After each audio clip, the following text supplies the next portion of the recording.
Walter Matthau had a problem. Actually, Walter Matthau had many problems, but they all came down to one thing: gambling. He couldn't stop. He had tried, God knows he had tried, but the horses, the cards, the dice, they called to him like sirens calling sailors to the rocks. And just like those sailors, Walter Matthau kept crashing. By 1968, everyone in Hollywood knew about Walter's gambling addiction. It wasn't a secret. He lost money on everything: horse races, poker games, sports bets, anything with odds. His wife Carol had threatened to leave him twice. His accountant had quit in frustration. His agent had stopped returning calls from creditors. But Walter kept gambling, because that's what addicts do. The debt to Dean Martin started innocently enough. It was March 1968, a poker game at Frank Sinatra's house. The usual crowd: Frank, Dean, Sammy Davis Jr., Peter Lawford, and a few others. Walter had been invited as a guest, a newcomer to the inner circle. The game started friendly. Small bets, good whiskey, lots of laughs. But as the night wore on, the stakes got higher, and Walter, as always, couldn't walk away. By 2 a.m., Walter was down $30,000. He didn't have $30,000. He didn't have $3,000. But he kept playing, convinced his luck would turn. It always felt like it was about to turn. By 4 a.m., Walter was down $50,000. The other players had dropped out one by one, leaving just Walter and Dean at the table. Dean was winning, but he didn't seem happy about it. He kept giving Walter chances to quit, to walk away, to save himself. "Walter, maybe we should call it a night," Dean said, his voice gentle. "One more hand. I can feel it. My luck's about to change." Dean sighed. "Your luck changed 3 hours ago. You just didn't notice." But Walter insisted. One more hand, and he lost again. When the sun came up, Walter Matthau owed Dean Martin $50,000.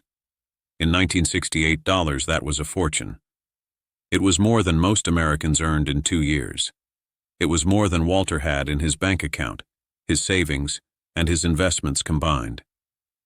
Dean put down his cards and looked at Walter with something like sadness. "You don't have it, do you?"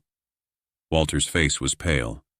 The reality of what he had done was finally sinking in. I'll get it. I just need some time." "How much time?" 2 weeks. I've got a movie coming up. I'll get an advance." Dean nodded slowly. 2 weeks. "Okay, Walter. 2 weeks." They shook hands.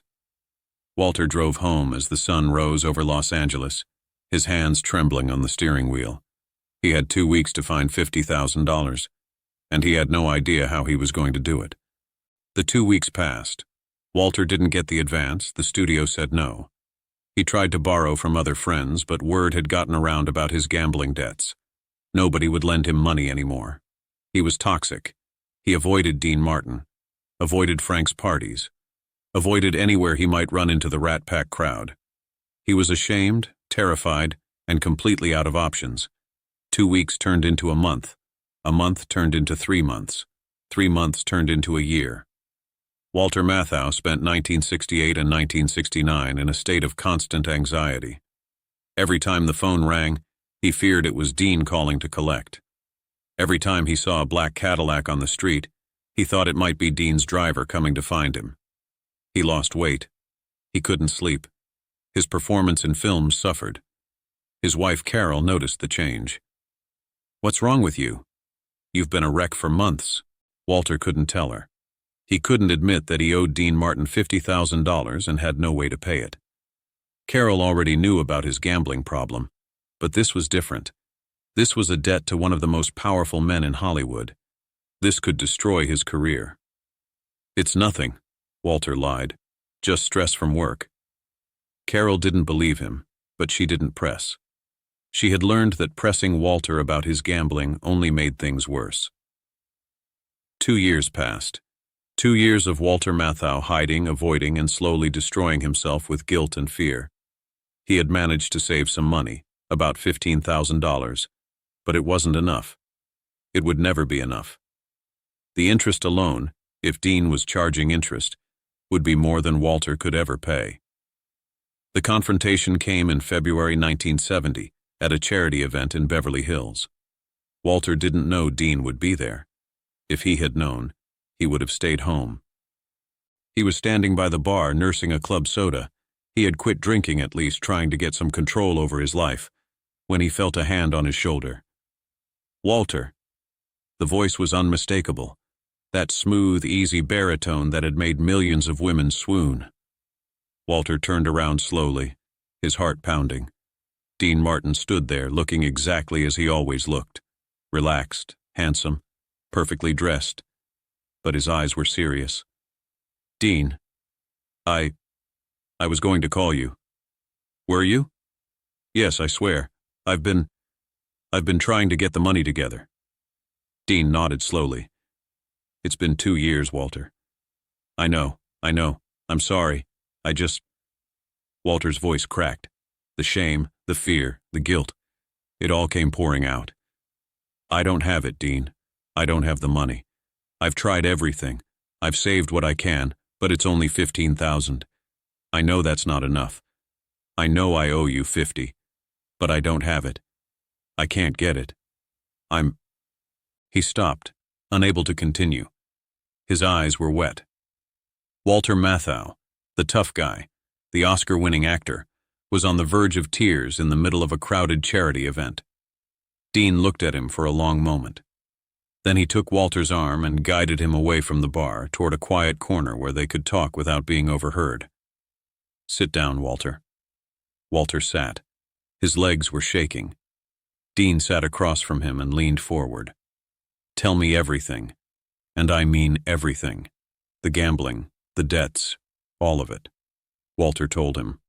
He told Dean about the addiction that had started in his 20s, about the thousands of dollars he had lost over the years, about the bookies, the loan sharks, the desperate scrambles to cover his losses, about the lies he had told his wife, his family, his friends, about the shame that ate at him every single day. He talked for 20 minutes without stopping. Dean listened without interrupting, his face expressionless. When Walter finally finished, he was drained, empty. He had never told anyone the full truth before, not even Carol.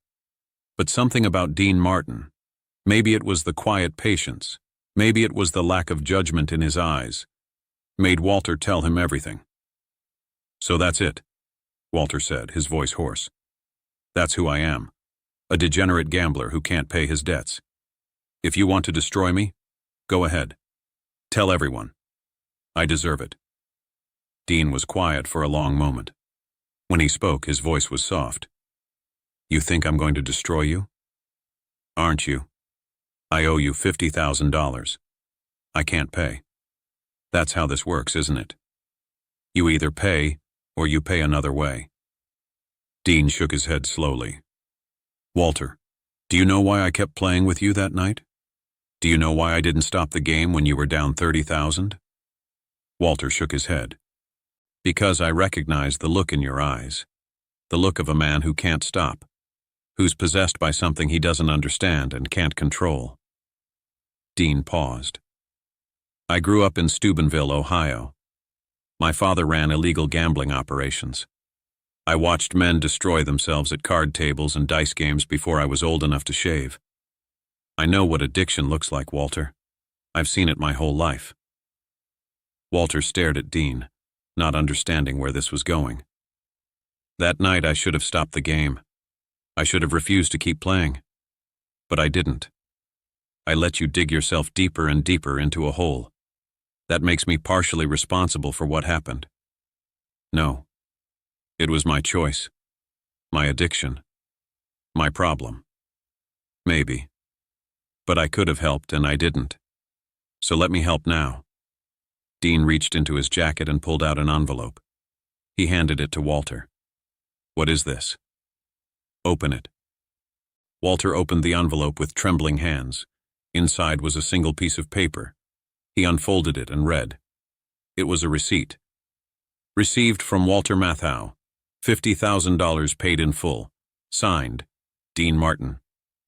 Walter looked up, confused. "I don't understand. I haven't paid you anything." "Yes, you have. You just paid me right now. $50,000. The debt is cleared. But I only have 15,000.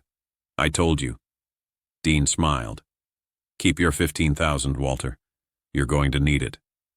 I can't accept this. It's too much. I can't. You can, and you will.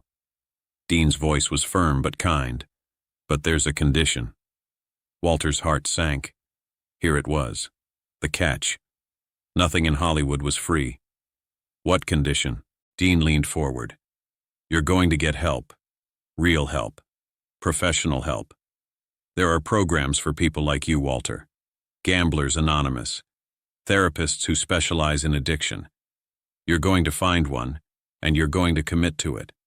Not for a week. Not for a month. For as long as it takes. Walter stared at Dean. That's the condition? I get help? That's the condition. Why? Why do you care? Dean was quiet for a moment. When he spoke, his voice carried a weight that Walter had never heard before. Because I've watched too many people destroy themselves with addiction. My friends, my family, people I loved who couldn't stop drinking, couldn't stop gambling, couldn't stop chasing whatever demon was driving them. And I did nothing. I stood by and watched because I didn't think it was my place to interfere. He paused. I'm tired of watching, Walter. I'm tired of doing nothing. You're a good man, a talented actor, a husband, a father. You have people who love you, people who need you, and you're throwing it all away on cards and horses and the fantasy that your luck is going to change. Dean reached out and put his hand on Walter's shoulder. Your luck isn't going to change, Walter. Not at the gambling table. Luck changes when you make different choices. Luck changes when you ask for help. Luck changes when you stop lying to yourself and the people who love you. Walter felt the tears streaming down his face. He couldn't stop them. He didn't even try. I don't deserve this, he whispered. I don't deserve your kindness. Nobody deserves kindness, Walter. That's not how kindness works. You don't earn it, you just receive it. And then, if you're smart, you pass it on. Dean stood up. Go home. Tell your wife the truth. Tomorrow, find a meeting. Start the work. And if you ever feel like gambling again, if you ever feel that pull that makes you think one more bet will fix everything, call me. Anytime, day or night. Call me, and we'll talk. He extended his hand. Walter took it and stood up, still shaking. I don't know how to thank you. Dean smiled. Thank me by getting better. Thank me by being there for your kids. Thank me by having a long, successful career and a happy marriage. That's how you thank me. Walter nodded, unable to speak. Dean turned to leave, then stopped and looked back. One more thing, Walter. Yes? This conversation never happened. As far as anyone knows, you paid me back 2 years ago. Your dignity stays intact. Your reputation stays intact. Nobody needs to know anything except you, me, and eventually your wife. Why? Why protect me like this? Dean's answer was simple. Because shame keeps people sick, and I want you to get well. He walked away, disappearing into the crowded charity event. Walter stood alone in the corner, holding a receipt for a debt he hadn't paid, given by a man who had just saved his life. Walter Matthau went home that night and told his wife everything. The gambling, the debts, the years of lies, and what Dean Martin had done. Carol cried. Walter cried. They held each other until morning. The next day, Walter found a Gamblers Anonymous meeting. He walked in, terrified, and said the words he had never been able to say before. My name is Walter, and I'm a compulsive gambler. It was the beginning of a long road. There were setbacks. There were moments when Walter wanted to quit, wanted to go back to the tables, wanted to feel that rush one more time. But every time he felt that pull, he remembered Dean's words. Call me. Anytime. Day or night. He never had to call. Just knowing he could was enough. Walter Matthau never gambled again. Not once. Not for the rest of his life. His career flourished. The Odd Couple with Jack Lemmon became a classic. The Sunshine Boys. Grumpy old men. He won awards. He made millions. He became one of the most beloved actors in Hollywood. His marriage survived. More than survived. It thrived. He and Carol stayed together until his death in 2000. 50 years of marriage. Not despite the gambling crisis, but in some ways because of it. Because that night in 1970 had forced Walter to confront his demons and become a better man. Walter Matthau never forgot what Dean Martin did for him. He never talked about it publicly. He had promised Dean that the conversation never happened, but he found ways to pay it forward. In 1985, a young actor on the set of one of Walter's films was struggling with cocaine addiction. The studio wanted to fire him. Walter intervened, paid for the actor's rehab out of his own pocket, and kept the whole thing quiet. "Why are you helping me?" the young actor asked. Walter smiled. "Because someone helped me once, and he told me the best way to thank him was to pass it on." In 1992, Walter heard that an old friend from his theater days was drowning in gambling debts. Walter found him, paid his debts, and got him into treatment. He did it anonymously, just as Dean had protected his dignity. In 1995, Dean Martin died on Christmas Day. Walter Matthau was one of the first people to call the family with condolences. When asked about his relationship with Dean, Walter said simply, "He was a good man. Better than people knew. Better than anyone knew." In 2000, Walter Matthau died of a heart attack at age 79. At his funeral, his son Charlie told a story that only the family had known. "My father kept a piece of paper in his wallet for 30 years. It was a receipt. It said, 'Received from Walter Matthau, $50,000 paid in full.'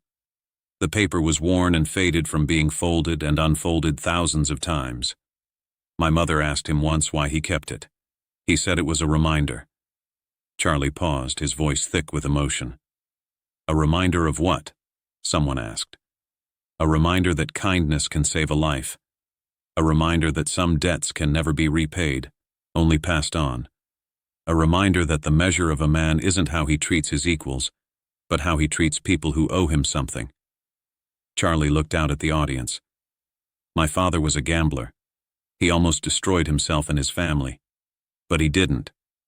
Because one night, a man who had every right to demand payment, every right to be angry, every right to destroy my father's reputation, that man chose mercy instead. He chose compassion. He chose to see my father as a human being, not a debt to be collected." Charlie wiped his eyes. "Dean Martin saved my father's life. Not with money. Money is easy. He saved him with kindness, with dignity, with the simple belief that a broken man could become whole again." He held up the faded receipt. "This piece of paper is worthless. The debt it represents never existed, but what it symbolizes, the power of one person's choice to help instead of harm, that's priceless. That's what my father carried with him every day for 30 years. That's what he tried to pass on to everyone he met." Charlie put the receipt back in his pocket. "My father couldn't be here to thank Dean Martin one last time, so I'll do it for him. Thank you, Dean. Thank you for seeing a desperate man and choosing to lift him up instead of push him down. Thank you for teaching my father that kindness is the only debt worth paying. Thank you for giving me 30 more years with my dad." The audience was silent. Many were crying. "My father always said that the best things in life can't be bought. They can only be given. Dean Martin gave my father something money couldn't buy, a second chance. And my father spent the rest of his life trying to be worthy of it." Charlie stepped back from the podium. "That's the legacy Dean Martin left in our family. Not fame, not fortune. Just one act of extraordinary kindness that echoed through 3 generations. And that's the legacy my father left too. He learned from the best. He learned from Dean Martin." The story of the $50,000 debt became a legend in Hollywood, though few knew the real details. It was whispered about in poker games and charity events. Did you hear about Matthau and Dean Martin? But the truth, the full, beautiful truth, was known only to those who needed to know it. Because that's how Dean Martin wanted it. He didn't help Walter Matthau for recognition or gratitude. He helped because helping was the right thing to do. Because kindness doesn't need an audience. Because the greatest gifts are the ones given in secret. And that's the story of the $50,000 debt that was never paid and never owed. The story of a gambler who found redemption. The story of a friend who offered grace. The story of how one moment of mercy changed 2 lives, 2 families, and everyone they touched for generations to come. Dean Martin was known for many things: his voice, his charm, his effortless cool. But to Walter Matthau, Dean Martin was something simpler and more profound. He was the man who saw a drowning person and dove in to save him. He was the man who turned a debt into a gift. He was the man who proved that kindness is the highest form of courage.